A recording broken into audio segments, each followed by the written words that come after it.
To HSA पर यह India का trustable platform for public health and sanitation exams, जहां हम करते हैं एक कॉन्सेप्चुअल वे में एग्जाम की तैयारी। मैं आपका मेंटोर और आज हम स्टार्ट कर रहे हैं IIT Roorkee junior technical student sanitation exam 2025 का पेपर। इस सीरीज में अपन कवर करेंगे, इस सीरीज के अंदर अपन public health engineering, sanitation and waste management, water supply and plumbing, pollution control, hospital and environment sanitation, previous year exam pattern और देखेंगे कि टीचर किस पैटर्न पे सवाल पूछ रहा है। इस एग्जाम के थ्रू हम सिलेबस और पैटर्न को समझने की कोशिश करेंगे कि एग्जामिनर कहाँ से क्वेश्चन पुटअप कर रहा है, किस वे में क्वेश्चन पुटअप कर रहा है, आने वाले एग्जामों में क्या क्वेश्चन पुटअप हो सकता है। इन सब के बारे में हम इसी वीडियो में बात करेंगे, तो वीडियो में लास्ट तक बने रहिए। चलिए शुरू करते हैं बिना किसी देरी के आज की क्लास। ये हमारी पब्लिक हेल्थ बोर्ड एक सीरीज के नाम से फ्री टेस्ट चल रही है 365 डेज टेलीग्राम पर। यह हमारा ऑफिशियल टेलीग्राम चैनल है, इसको ज्वाइन करना ना भूलें। इसके माध्यम से आप इस फ्री टेस्ट सीरीज का एग्जाम में फ़ायदा उठा सकते हो ताकि आप इजीली एग्जाम क्रैक कर सको। चलिए शुरू करते हैं आज की class. Applied sanitation and hygiene topics. Hygiene, basic principle of hygiene, personal hygiene, occupational hygiene, एक सैनिटेशन सिस्टम में अपना type of sanitation system, rural and urban sanitation, sanitary infrastructure, pest control में कीट नियंत्रण विधियाँ, रासायनिक एवं जैविक एजेंट का प्रयोग। फोर्थ टॉपिक है cleaning and sanitation, cleaning process, use of disinfection and detergents. पांचवा टॉपिक आपका municipal solid waste management, collection, segregation, transport and disposal. ये चारों सॉलिड वेस्ट मैनेजमेंट की प्रक्रिया है, उनको कैसे निस्तारण करना है, कैसे पृथक्करण करना है, कैसे क्या करना है, उसका ये वो है चारों। यहाँ से एग्जाम में कई बार क्वेश्चन रिपीट हुआ है। Third principle reduce, reuse, recycle, role of municipal bodies, नगरपालिका की भूमिका। छठा आपका biomedical waste, category of biomedical waste, colour coding system and segregation, BMWL 2016 and amendment, industrial खतरनाक अपशिष्ट नियंत्रण, इंडस्ट्रियल औद्योगिक अपशिष्ट जल उपचार, लिक्विड वेस्ट मैनेजमेंट में अपने हैं sewage treatment and disposal, STP ETP concept, waste management law of regulation में solid waste management 2016, plastic waste management 2016, biomedical waste management 2016, environment protection act 1986। दूसरा टॉपिक अपना waste management policy and delegations, national state level and waste policies, information and एजेंसियाँ। 11 topic अपना है public health sanitation practice, hygiene practice in public places, waste handling and fairs, festival, hospitals, hotels and office. ये हमारा paid batch चल रहा है, ये हमारा ऑफिशियल व्हाट्सएप नंबर है, इस पे आप कुछ भी क्वेरी या कुछ भी डाउट पूछ सकते हो। पहला क्वेश्चन आपके सामने इस प्रकार है, इंपॉर्टेंट क्वेश्चन है। स्वच्छ भारत मिशन को लॉन्च किया गया था 26 जनवरी 2014 को, 15 अगस्त 2014 को, 2 अक्टूबर 2014 को, 31 अक्टूबर 2014। बताओ इसका राइट आंसर क्या होगा। इसका राइट आंसर होगा 2 अक्टूबर 2014। ये बनाया था 2 अक्टूबर को, 2 अक्टूबर को, 2 अक्टूबर को महात्मा गांधी जयंती के उपलक्ष्य पे, महात्मा गांधी जयंती के उपलक्ष्य पे। और ये कहाँ से शुरुआत की गई थी, राजघाट दिल्ली से, राजघाट दिल्ली से।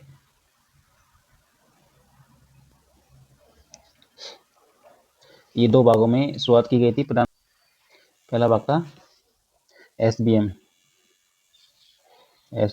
जी, दूसरा SBM U।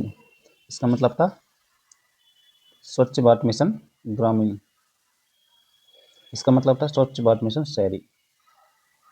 यहाँ से DCSB ने क्वेश्चन पूछा था अभी हाल ही में कि इसका मोटो क्या था स्वच्छ भारत मिशन का।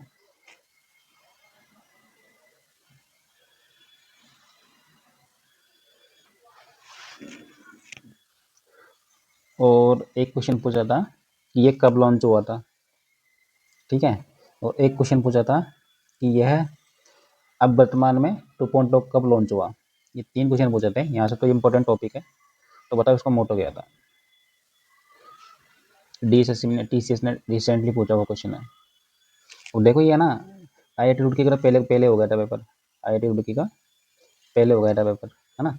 अब यहाँ से सीधा क्वेश्चन पुटअप किया उसने, क्योंकि आईआईटी रुड़की का एग्जाम भी टीसीएस ने लिया है, डीएसएसबी का टीसीएस ले रहा है, तो आने वाले एग्जाम भी टीसीएस लेगा, तो सीधा क्वेश्चन पुटअप हुआ। तो बताओ इसका मोटो क्या होगा। इसका मोटो था ODF free, ODF free. ODF free मतलब अपने खुले में शौच मुक्त भारत।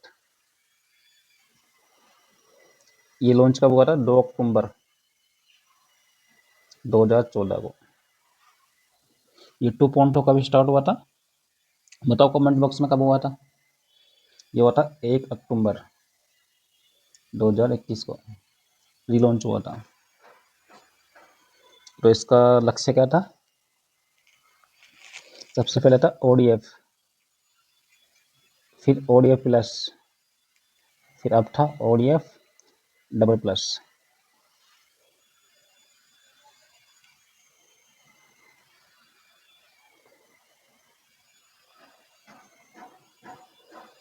सेकंड क्वेश्चन आपके सामने इस प्रकार है, निम्नलिखित में से कौन सा रोग बाघ जनित रोग है, हैजा, मलेरिया, सामान्य सर्दी, निमोनिया। बताओ इसका राइट आंसर क्या होगा।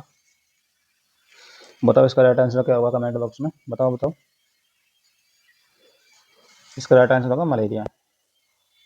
हैजा क्या होता है, ये वाटर बोर्न डिजीज है, water borne, water borne disease है। और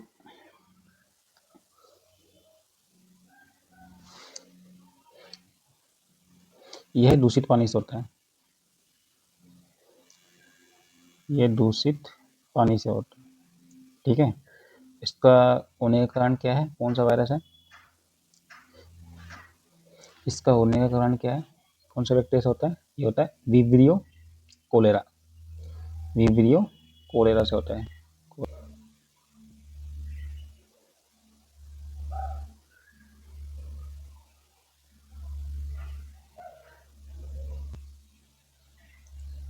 क्या ये होता है विब्रियो कोलेरा बैक्टीरिया से। मलेरिया किससे होता है, मादा एनोफ्लिस से, मादा एनोफ्लिस मच्छर से। ये सामान्य कोल्ड किससे होता है, ये होता है राइनो वायरस से, राइनो वायरस से, ठीक है। निमोनिया किससे होता है, ये होता है एयर बोर्न इन्फेक्शन, ठीक है, एयरबोर्न इन्फेक्शन से होता है। इसका एक्सप्लेनेशन है, रोग जनित जीवों को जैसे मच्छर मक्खी आदि से फैलते हैं। मलेरिया संक्रमित एनोफिली मच्छर काटने से होता है। नियंत्रण के लिए रोग बाघ प्रजनन को रोकना जरूरी है। थर्ड क्वेश्चन आपके सामने, फेरोमोन जाल निम्नलिखित में से किसके लिए अधिक प्रभावी है, कृंतक नियंत्रण, उड़ने वालों कीटों का नियंत्रण, बैक्टीरियल कंट्रोल, फंगल कंट्रोल। बताओ आपका राइट आंसर क्या होगा इसका, बताओ इसका राइट आंसर क्या होगा, बताओ बताओ बताओ। इसका राइट आंसर होगा उड़ने वाले कीटों का नियंत्रण।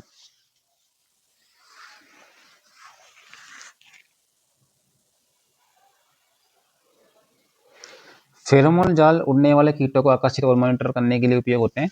ये एकीकृत कीट प्रबंधन आईएमपीएम में सहायक है। कीट जनसंख्या स्तर जानने में उपयोगी है। नेक्स्ट क्वेश्चन है आपके सामने इस प्रकार है, गर्म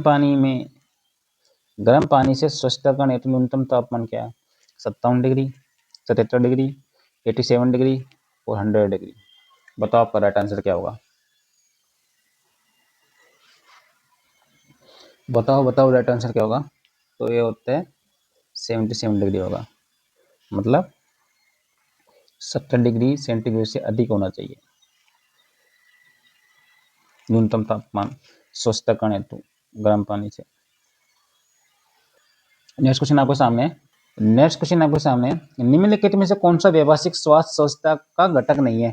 कार्यस्थल में खतरों की पहचान, जोखिम स्तर का मूल्यांकन, खतरनाक जोखिम पर नियंत्रण, व्यक्तिगत सौंदर्य मानक। बताओ कमेंट बॉक्स में राइट आंसर बताओ क्या होगा। बताओ बताओ इसका राइट आंसर क्या होगा। बताओ बताओ इसका होगा व्यक्तिगत सौंदर्य मानक। क्यों होगा? ये देखो आप बिल्कुल हटके ये ऑप्शन दिख रहा है आपको, ऑप्शन एलिमिनेट कर लो। कार्यस्थलों में खतरों की पहचान ये भी है, जोखिम स्तर का मूल्यांकन ये भी है, खतरनाक जोखिम पर नियंत्रण ये भी है, पर ये अलग ही जा रहा है, तो इसका राइट आंसर ये होगा। छठा क्वेश्चन आपके सामने इस प्रकार है, इंपॉर्टेंट है, एग्जाम में कई बार रिपीट हुआ है। एक खाद्य पदार्थ संचालक को रेंज हुड साफ करने की जरूरत है। वचन डीगीजर, डिलाइमर, एगर्सक, क्लीनर। बताओ राइट आंसर क्या होगा इसका कमेंट बॉक्स में। बताओ बताओ बताओ इसका राइट आंसर क्या होगा। बताओ बताओ कमेंट बॉक्स में बताओ। इसको होगा अपघर्षक क्लीनर। क्यों होगा? ये डिटर्जेंट डिगीजर डिलाइमर है ना, ओनली तेलीय वगैरह साफ करने में काम आता है। और ये अपघर्षण क्लीनर क्या होता है? ये जिद्दी दाग होते हैं ना, जिद्दी दाग, जिद्दी दाग हो गए, जले हुए दाग हो गए, जो आसानी से निकलते नहीं है, उनमें ये अपघर्षण क्लीनर, अपघर्षक क्लीनर काम आता है, इसलिए इसका यूज करते हैं। ये तेली सतह को साफ करने के लिए काम आते हैं ओनली, ऊपर ऊपर से।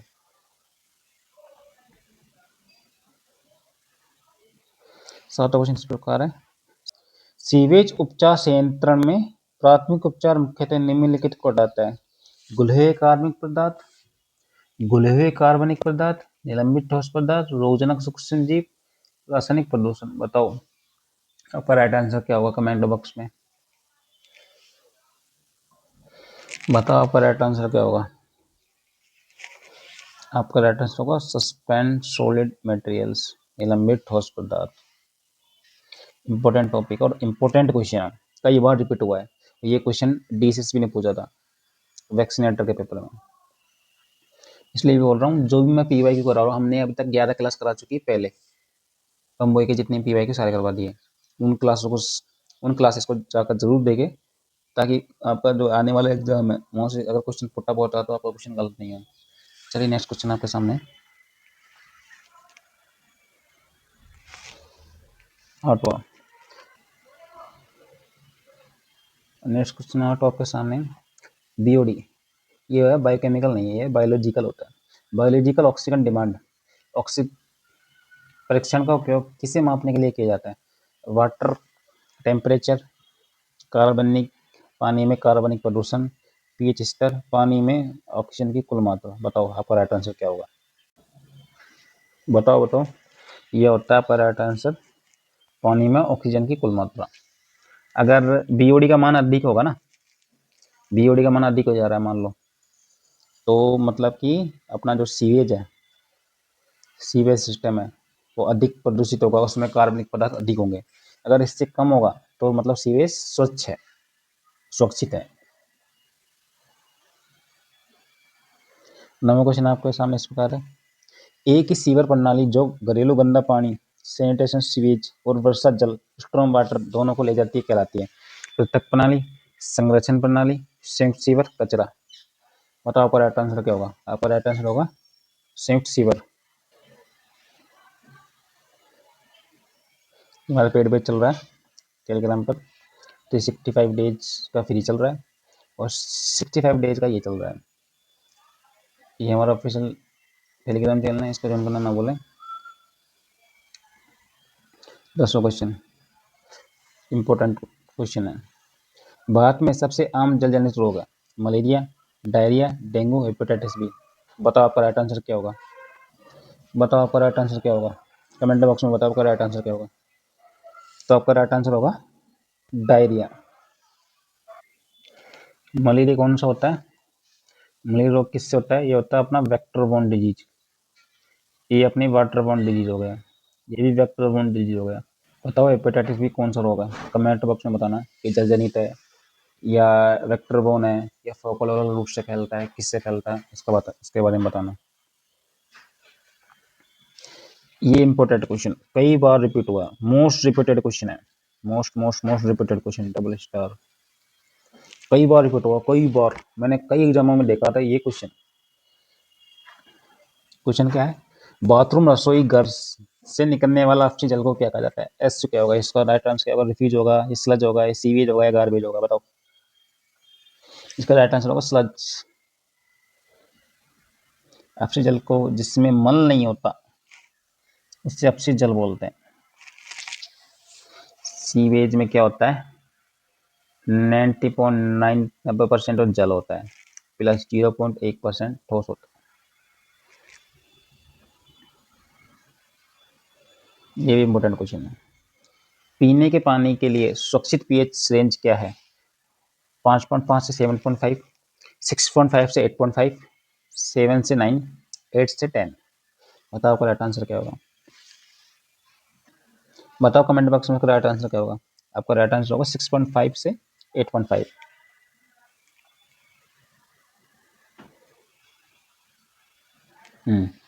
तेरह क्वेश्चन आपको सामने इस प्रकार है, पालने से कब्र तक जिम्मेदारी की अवधारणा करता है। सरकार निकासी तक सभी जिम्मेदारी लेती है, ट्रांसपोर्ट हटाने तक जिम्मेदार होते हैं, उपचार सुविधा डंपिंग तक जिम्मेदारी होती है, अब अपशिष्ट उत्पादक निपटान तक जिम्मेदार है। बताओ इसका राइट आंसर क्या होगा। ऑप्शन नंबर ए होगा, ऑप्शन नंबर बी होगा, ऑप्शन नंबर सी होगा, ऑप्शन नंबर डी होगा, बताओ। बताओ इसका राइट आंसर क्या होगा, जो होगा अपशिष्ट उत्पादक करता है उसको निपटान तक जिम्मेदारी रखता है।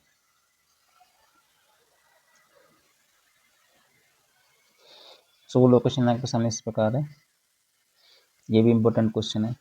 जल निकायों में यूट्रोफिकेशन किसकी अधिकता के कारण होता है, oxygen, nitrogen, phosphorus, carbon monoxide and dioxide, iodine, sulphide and chloride. बताओ आपका राइट आंसर क्या होगा, कमेंट बॉक्स में बताओ आपका राइट आंसर क्या होगा, बताओ बताओ बताओ। आपका होगा नाइट्रोजन एंड फास्फोरस। कोई बता सकता है कि यूट्रोफिकेशन क्या होता है, बताओ यूट्रोफिकेशन क्या होता है, यूट्रोफिकेशन क्या होता है, कोई बता सकता है यूट्रोफिकेशन क्या होता है। यह वह प्रक्रिया है, यह वह प्रक्रिया है जिसमें किसी अपना तालाब हो गया, झील वगैरह हो गई, जिसमें किसी तालाब तालाब हो गया,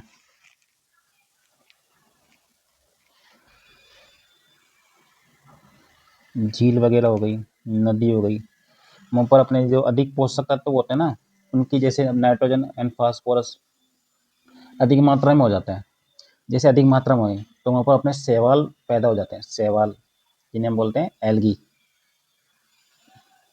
एल्गी पैदा हो जाती है। तो एल्गी क्या करती है, जो पानी के अंदर पोषक तत्व है ना उनको खाना स्टार्ट कर देती है, और एक ऊपर बड़ी सी परत जम जाती है हरी कलर की, इससे उसके अंदर जो जलीय जीव होते हैं ना वो मरने लगते हैं, पानी सड़ने लगता है। यह प्रक्रिया यूट्रोफिकेशन कहलाती है। इसमें अपन जो भी उर्वरक काम में लेते हैं वो क्या होते हैं, वहाँ बरसात के पानी से बहकर नदियों में आ जाते हैं, ठीक है, और अपना असंसाधित सीवेज का पानी नदियों में छोड़ देते हैं, कल कारखानों से निकलने वाला पानी नदियों में आता है, उनमें क्या नाइट्रोजन एंड फास्फोरस की अधिक मात्रा होती है, नाइट्रोजन एंड फास्फोरस की अधिक मात्रा होती है, तो पानी में आके मिलते हैं। अब वो आके मिलते हैं तो पानी में शैवाल पैदा होते हैं, और शैवाल पैदा होते हैं तो उसमें क्या होता है, एक पानी के ऊपर हरे भूरे या नीले रंग की एल्गी फैल जाती है, ठीक है। अब एल्गी की मोटी परत होती है जिससे जलीय पौधों को धूप नहीं मिलती, श्वसन क्रिया नहीं कर सकते, तो वो मरने लगते हैं, और इसमें बैक्टीरिया बहुत अधिक हो जाने के कारण ऑक्सीजन की खपत कम करते हैं। ये होता है यूट्रोफिकेशन का पूरी प्रक्रिया। यहाँ से अगर क्वेश्चन पुटअप होता है तो आप ये क्वेश्चन गलत मत करना बिल्कुल भी। अगर ये टॉपिक नहीं समझ में आया यूट्रोफिकेशन क्या होता है तो कमेंट बॉक्स में टाइप कर देना, मैं इसकी अलग से क्लास ले लूँगा। 15 क्वेश्चन आपको सामने इस प्रकार है, जैव चिकित्सा अपशिष्ट प्रबंधन नियमों के अनुसार जैव चिकित्सा अपशिष्ट का उपचार कितनी अवधि में करना चाहिए। 24 आवर, 48 आवर, 72 आवर, 7 डेज। बताओ इसका राइट आंसर क्या होगा। इंपॉर्टेंट क्वेश्चन है। आपको एक बात बताऊं, ये आईआईटी वाला क्वेश्चन है, ठीक है, जो कि डीएसएसबी एग्जाम से पहले हुआ था, और ये डिक्टो कॉपी पेस्ट मेरी खुद की शिफ्ट में आया था एनडीएमसीडी में 5 अक्टूबर को, कि जितने भी बीएमडब्ल्यू वेस्ट है इनको कितने घंटे तक बिना उपचार के रख सकते हैं। ये वाला क्वेश्चन आया था। इसका राइट आंसर होगा 48 आवर्स तक बिना उपचार रख सकते हैं। 48 आवर से पहले पहले इनको निपटान करना जरूरी है। अगर 48 आवर तक इसका निपटान नहीं किया,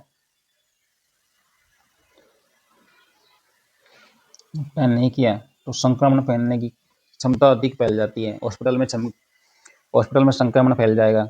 इसलिए 48 आवर तक। इंपॉर्टेंट क्वेश्चन है और रिपीटेड क्वेश्चन है, देख लो आप खुद ही। कोई बोलता है ना पीवाई क्यों नहीं आता, टीसीएस 50 से 60% क्वेश्चन जब नहीं पब्लिक हेल्थ एग्जाम हो रहे हैं, मुंह से सीधा क्वेश्चन पुटअप कर रहा है। नहीं, क्वेश्चन कहाँ से बनेगा आप बताओ। आसमान से तो पैदा हो नहीं जाएंगे क्वेश्चन, यही रहेंगे ना क्वेश्चन। तो यही रिपीट होते हैं बार बार, ट्रोड मरोड़ के कैसे भी एग्जाम में इन्हीं क्वेश्चनों को बार बार पूछता है। तो वीडियो में लास्ट तक बने रहिए। 16 क्वेश्चन आपके सामने। कंपोस्ट बनाना सबसे उपयुक्त है, प्लास्टिक अपशिष्ट, इलेक्ट्रॉनिक अपशिष्ट, बायोडिग्रेडेबल अपशिष्ट, खतरनाक अपशिष्ट।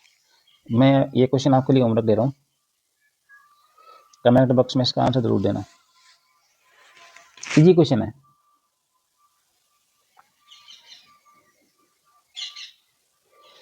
सत्रह क्वेश्चन आपके सामने इस प्रकार है।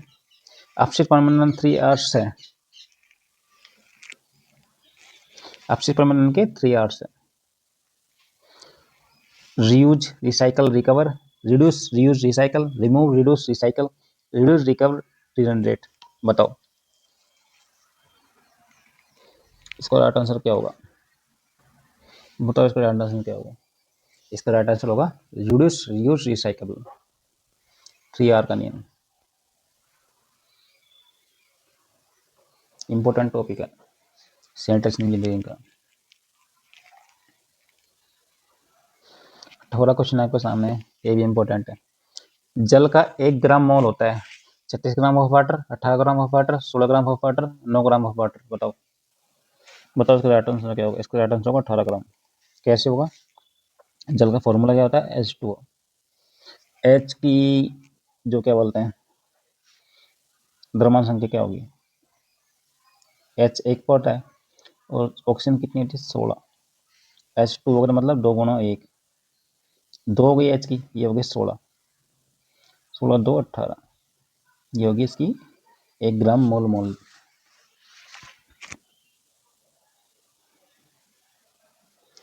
19 क्वेश्चन आपके सामने इस प्रकार है। ठोस अपशिष्ट प्रबंधन नियम 2016 के अनुसार कचरे का पृथक्करण कितनी श्रेणियों में किया जाना चाहिए। 2 कैटेगरी, 3 कैटेगरी, 4 कैटेगरी, 5 कैटेगरी। बताओ इसका राइट आंसर क्या होगा। बताओ इसका राइट आंसर क्या होगा। इसका राइट आंसर होगा 3 कैटेगरीज। कौन कौन सी होती है। पहले होता है सूखा कचरा, सूखा कचरा। सेकंड होती है गीला कचरा, गीला कचरा। थर्ड होती है अपनी खतरनाक कचरा। थर्ड होती है अपना घरेलू खतरनाक कचरा, खतरनाक कचरा।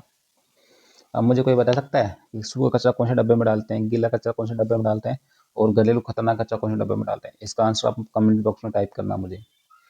देखता हूँ कितना लोग पढ़ रहे हो, कितना लोग नहीं पढ़ रहे।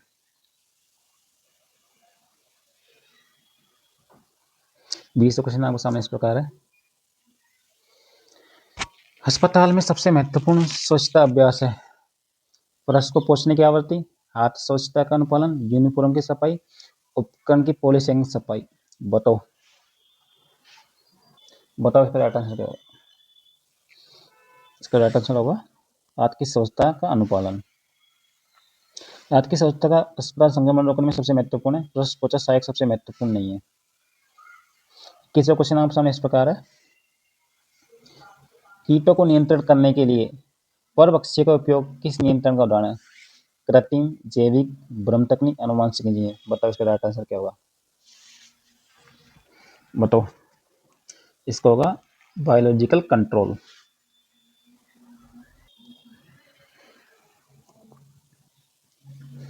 इसका बताओ क्या होगा।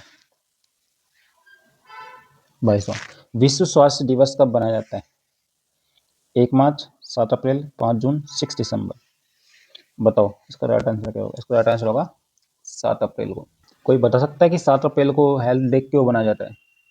क्योंकि 7 अप्रैल को WHO की स्थापना हुई थी 1948 में। उसके उपलक्ष्य में ये 7 अप्रैल को हेल्थ डे मनाया जाता है अपना। 24वां क्वेश्चन, जल गुणवत्ता पैरामीटर अस्पष्टता क्या मापता है? पानी की रासायनिक संरचना, पानी का धुंधलापन, पानी का तापमान, पानी का पीएच स्तर। बताओ इसका राइट आंसर क्या होगा? इसका राइट आंसर होगा पानी का धुंधलापन, TDS।